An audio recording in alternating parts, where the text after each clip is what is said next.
Live TV news can go horribly wrong, leading to some of the most bizarre moments ever broadcasted. From Bill O Reilly's dramatic fall that ended his 16-year reign on Fox News, to Charlie Rose's career crumbling amidst the hashtag #MeToo movement revelations, these stories showcase the brutal side of live television. Whether it's an on-screen stroke or just a general distraction in the middle of a broadcast, some things will get you the boot quicker than you know. Join us as we explore these news anchors who got fired after making these fatal mistakes. Taking down Big Pharma. Jane Acker spent years working as a reporter for local and national stations, but she's mostly known for her whistleblower case against WTVT, a Fox affiliate. In 1997, Acker and her then-husband Steve Wilson put together a damning report about a biotechnology company called Monsanto. Now, Monsanto is a name many of you will remember. Nevertheless, if you need a refresher, here's a quick rundown. Monsanto, a company active from 1901 to 2018, produced chemical, agricultural, and biochemical products. They bought several seed companies in the early 2000s and were big proponents of genetically modified organisms. Legal issues started piling up against Monsanto due to health problems linked to its products. In 2016, German chemical company Bayer decided to step in and buy Monsanto, finalizing the deal in 2018. Monsanto was then merged into Bayer's crop science division. By 2020, Bayer had to pay over $10 billion to settle legal claims related to the weed killer Roundup. Some of these legal claims were tied to health issues allegedly caused by ingredients in Monsanto products, notably glyphosate, which is found in Roundup. This product is still widely sold today by Bayer and has been linked to cancers by several studies. Monsanto's herbicides were also known to harm the environment and kill bees, and unfortunately, this continues even today. In an attempt to kill the story, Monsanto reached out to Roger Ailes, who was the Fox News president at the time, to inform him of the report's potential consequences. A week later, Monsanto sent a second, more strongly worded letter, warning of dire consequences for Fox News if the story aired in Florida. This really freaked out WTVT.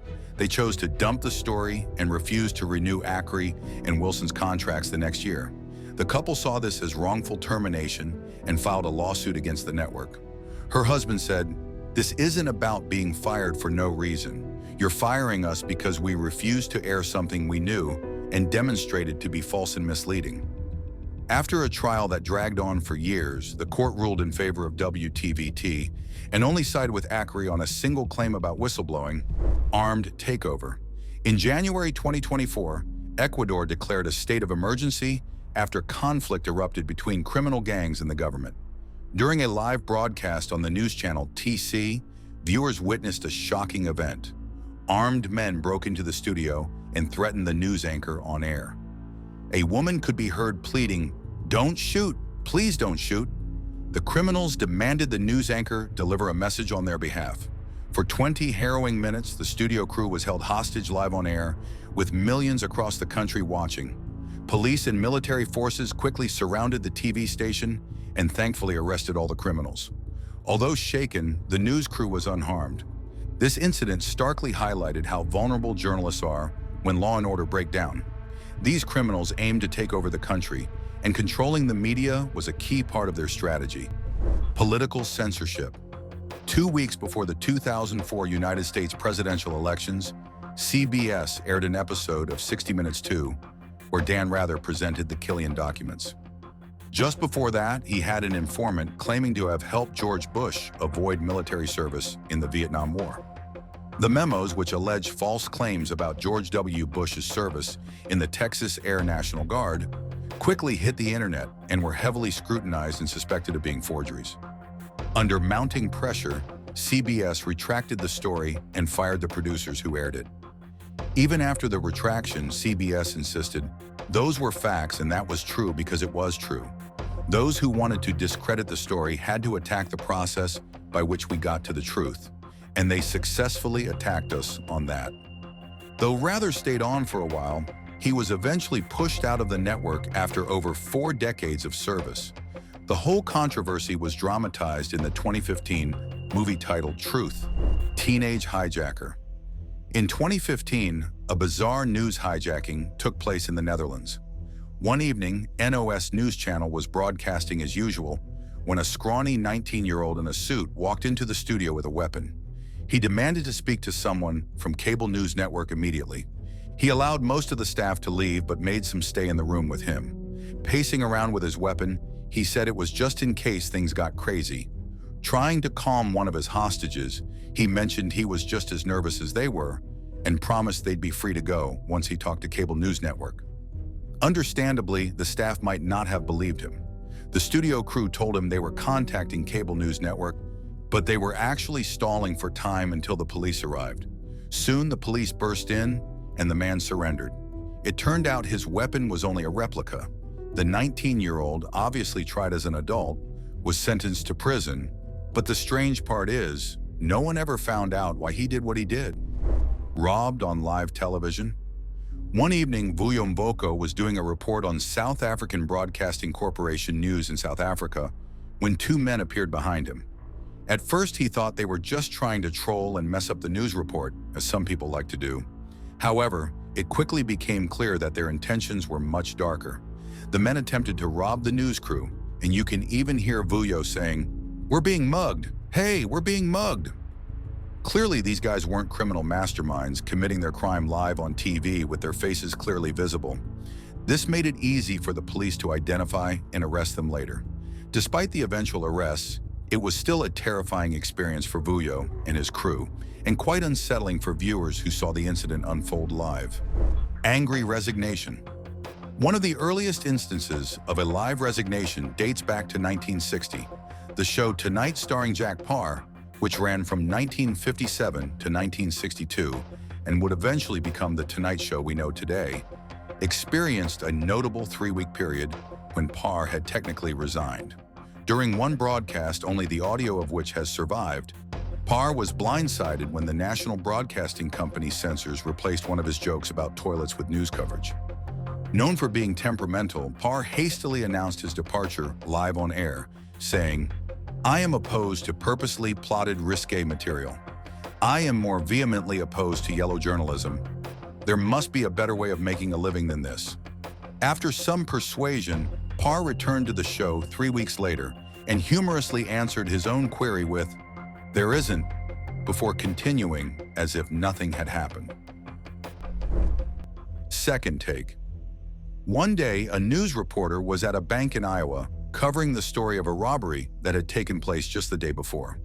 Suddenly, a bank employee ran out, pointing off camera and saying, "That's the robber, Tyler. That guy right there." The reporter, realizing the robber had returned to the scene, exclaimed, "Oh, that's the robber." It seemed that the very same bank robber from 24 hours prior had come back to the scene of the crime to rob the bank again, but this time he decided to flee when he saw the news crew outside. The reporter, clearly stunned, managed to keep his cool and even called 911. "This is live TV, folks. That's the robber who just went by," according to the bank employee. "So I gotta go here and call 911. He handled it so casually, it almost didn't feel like there was a severe and terrifying crime being committed right behind him. An hour later, police arrested the robber, Ryan Lisko. I'm sure Adam never expected he would help catch the very criminal he was reporting on. Mid-weather pass out. One morning, a news broadcast in Los Angeles was proceeding as usual. When the anchors handed over to meteorologist Alyssa Coulson, things took a sudden turn. "This really is the calm before the storm." "Not again." "No," she said before passing out live on air, slouching over and falling to the ground. At first, the news anchors were confused, but they quickly realized something was seriously wrong. It's not clear why Alyssa fainted. 9 years ago, after getting sick on air, she discovered she had a leaky heart valve, but she said this fainting incident was unrelated. Thankfully, she was fine and later posted that she was going to be okay. It was a very scary moment for both the crew and viewers to witness live. It just goes to show you never know when a medical emergency might strike. Scary man attacks. In 2016, a reporter named Mary was in Hollywood covering the passing of singer David Bowie. As she was reporting, a man in a gray hooded sweatshirt appeared behind her, smiling. After a few minutes, the man suddenly lunged at Mary. The camera quickly pulled away as the crew stepped in to get him off her. The man could be seen for a split second running away, but it was a very scary moment. He did this live on TV, seemingly for no reason. Despite his face being on television, it's unknown if he was ever caught. This incident highlights the real risk reporters face every day in the field. Unwanted photos. Eric Bolling, a conservative pundit and television host, began his TV career as a financial analyst on the consumer news and business channels Fast Money. He made the transition to the Fox Business Network in the late 2000s and eventually became one of the hosts on The Five. However, Bolling's steady rise at Fox took a nosedive in September 2017 when HuffPost published an article alleging misconduct on his part. The report claimed that Bolling had repeatedly sent inappropriate pictures and text messages to his female coworkers. Bolling quickly denied the allegations, but the network suspended him while they investigated. About a month later, Bolling was dismissed and his show was ultimately canceled. He tried to defend himself by saying, "My wife of 20 years and I are completely on board, on the same page, and I've never done anything like that." Taliban takeover. In 2021, Afghanistan fell under Taliban control. American troops withdrew, and the Taliban took over government buildings and all TV stations in the country. One news anchor was broadcasting as usual when a group of Taliban members suddenly burst in. He looked and sounded terrified as he was surrounded by these men. They ordered him to deliver a message telling the people of Afghanistan not to leave the country. Since then, over 600 media companies in Afghanistan have closed, and female news presenters now have to wear veils. It must have been terrifying for this news anchor, knowing that if he said the wrong thing, his life could be over. Thankfully, he was unharmed, but it's a moment viewers will never forget. Career-ending behavior. At the time of his dismissal, Matt Lauer had spent 20 years co-hosting the national broadcasting company's Popular Today morning show. During his tenure, he conducted 10 presidential interviews, covered 9 Olympics, and traveled to more than 60 countries, creating some of the most memorable moments on Today. Lauer also interviewed several high-ranking political figures, covered multiple sports seasons, and earned an annual salary of $20 million. Reflecting on his time at the network, Lauer once said, "I was Mr. Nonchalant until about 25 minutes ago. We all went around the bus and started talking about our personal stories and how we got here, and now I'm just a mass of butterflies. I couldn't be happier." In November 2017, National Broadcasting Company management suddenly fired Lauer after a female colleague brought forward allegations of inappropriate behavior. As time passed, more allegations surfaced, with some sources claiming that the network was aware of Lauer's misconduct and chose to ignore it. The National Broadcasting Company management announced that Matt Lauer had been fired due to reports of inappropriate sexual behavior in the workplace.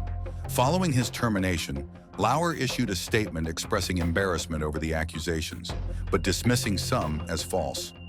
His sudden fall from grace was a shock to many who had followed his illustrious career. The allegations and subsequent dismissal marked a dramatic and controversial end to Lauer's 2-decade-long stint on one of America's most beloved morning shows. Leaked secrets. During his tenure as the chief White House correspondent for Fox News, Ed Henry's career was jeopardized by a scandal. Allegations surfaced that Henry had engaged in an extramarital affair with a Las Vegas cocktail hostess. In response, Fox News released a statement saying, "We recently became aware of Ed's personal issues, and he's taking some time off to work things out." This revelation led to a 4-month suspension from the network, after which Henry slowly attempted to rehabilitate his reputation. In 2020, however, more allegations emerged against Henry. One victim said, "I felt that he had the power to derail me, to destroy me, to ruin my career, and I didn't have a voice until now." This time, Henry was sued by 2 women who claimed they were harassed and assaulted by him. When these accusations came to light, Henry was immediately suspended by the network and eventually fired following an investigation. The scandal marked a significant downfall for Henry, who had been a prominent figure at Fox News. His attempts to return to his career were overshadowed by the serious nature of the allegations and the impact they had on the victims who came forward. Mexico earthquake. In 2017, a Mexican news station was reporting live when a massive 7.1 earthquake struck. The set began to shake, lights flickered, and alarms sounded. The reporter had to run for his life. Initially, the anchor told viewers to stay calm, but his fear was evident. The earthquake claimed 361 lives and injured another 6,000 people.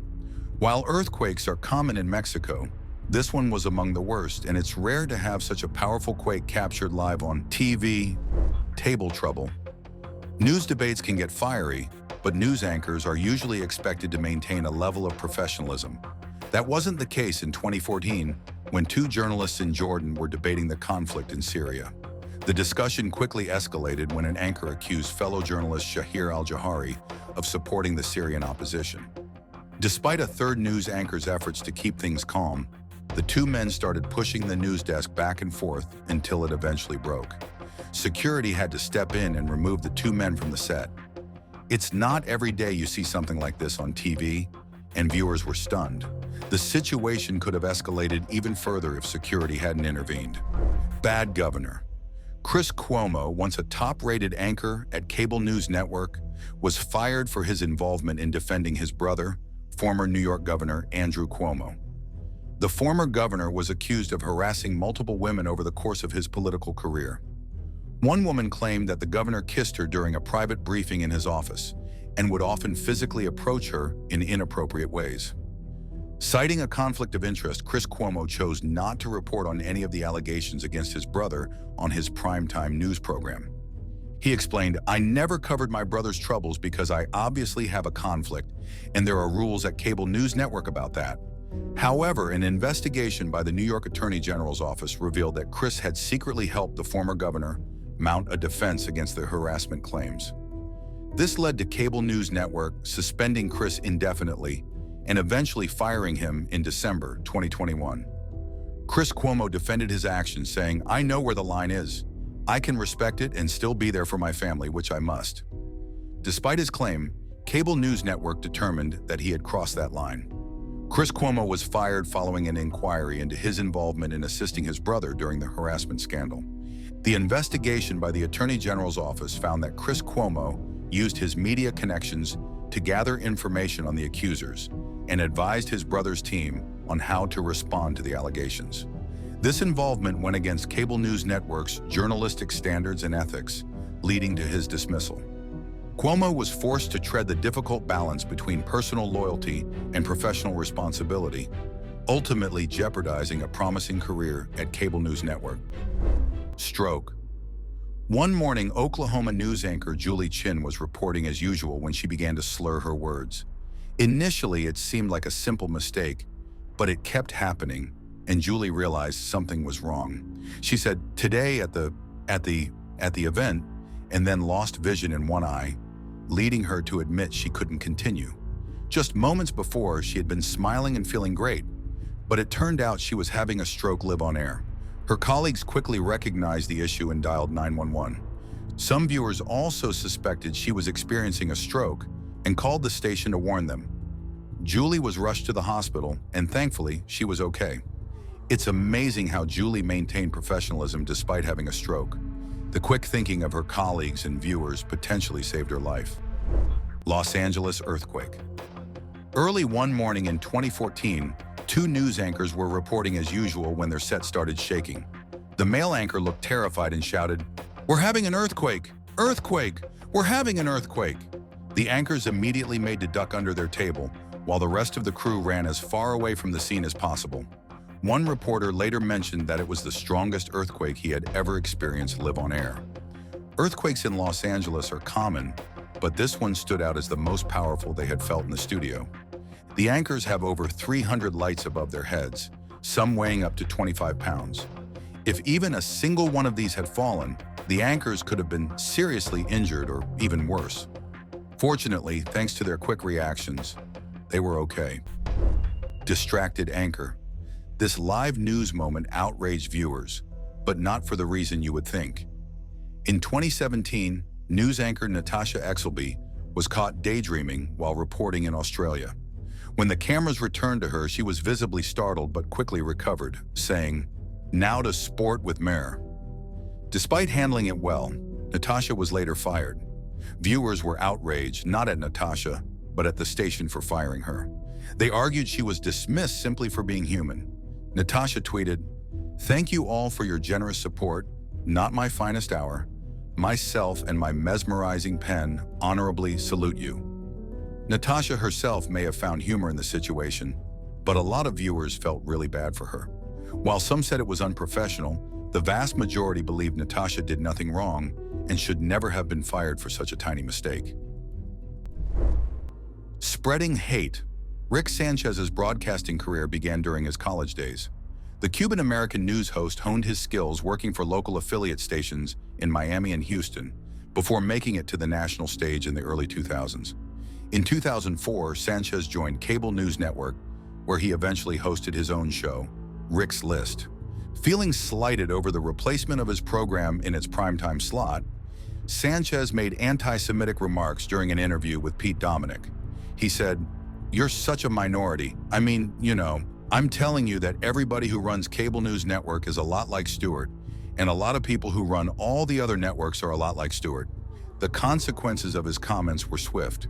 Sanchez was fired the very next day, and his show aired its final episode that same night. A racist named Bob, the late Bob Beckel, co-hosted the Fox News show, The Five, from 2011 to 2015. His time on the program was marked by multiple controversial remarks, including some directed at Muslims and Asian Americans. Beckel was initially let go by the news station after missing his show for months while recovering from back surgery.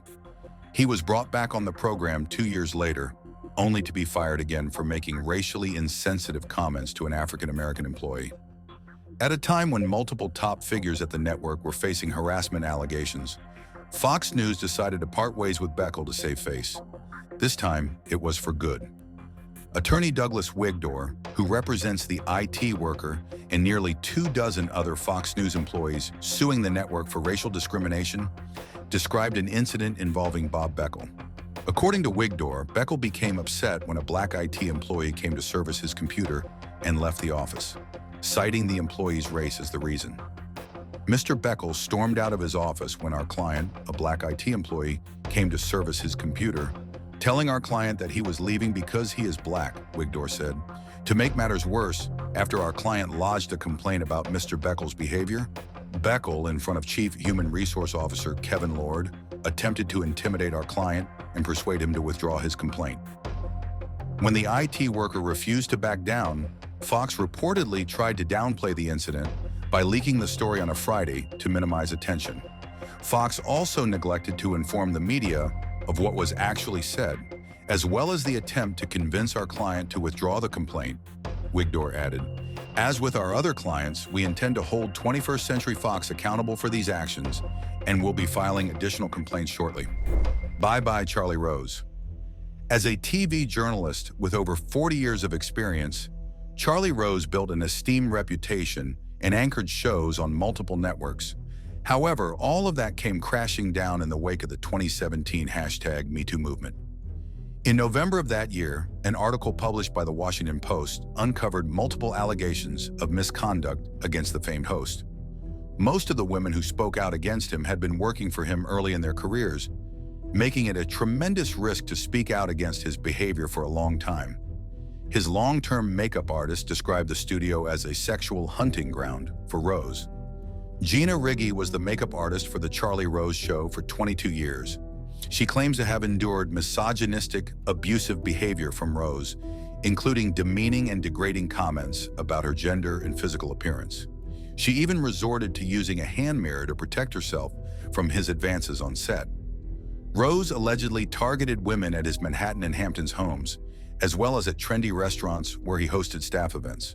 The complaint suggests that Rose targeted young, attractive women just beginning their journalism careers, luring them with false promises of internships and jobs under the guise of interviews and career discussions, often held over drinks and dinner. On one occasion, while taping on location outside the studio, Rose became upset during a makeup session and forcefully grabbed and twisted Riggi's arm, causing her physical pain. Despite Riggi's protests and reports to supervisors, she received no response. Eventually, she began using a large hand mirror as a shield to prevent further physical assaults from Rose. Within 24 hours of the publication, Charlie Rose's shows were suspended, and he was swiftly removed from his anchor position. Rose soon issued an apology, accepting responsibility for his actions, but also attempting to downplay some of the allegations against him. He stated, "I deeply apologize for my inappropriate behavior. I am greatly embarrassed. I have behaved insensitively at times, and I accept responsibility for that." However, in response to a later lawsuit filed in Manhattan State Court, Rose's attorney denied the allegations, saying they make a good tabloid story, but not much else. Bill O Reilly. This is the scandal that toppled one of the most popular news anchors in broadcasting history. Bill O Reilly, host of the O'Reilly Factor on Fox News, helmed the #1 cable news show for 16 years straight. However, in April 2017, O'Reilly was ousted from the network following a bombshell report by the New York Times. After a thorough review of the allegations, the company and O'Reilly reportedly agreed that he would not return to Fox News. The article exposed a series of harassment lawsuits against O'Reilly and the millions of dollars he had paid in settlements to his victims. These revelations led to a significant loss of advertisers for the show, ultimately resulting in O'Reilly being pushed out of the network. Currently, he hosts a show on the conservative streaming platform called The First TV. Thanks for watching, and we'll see you in the next one.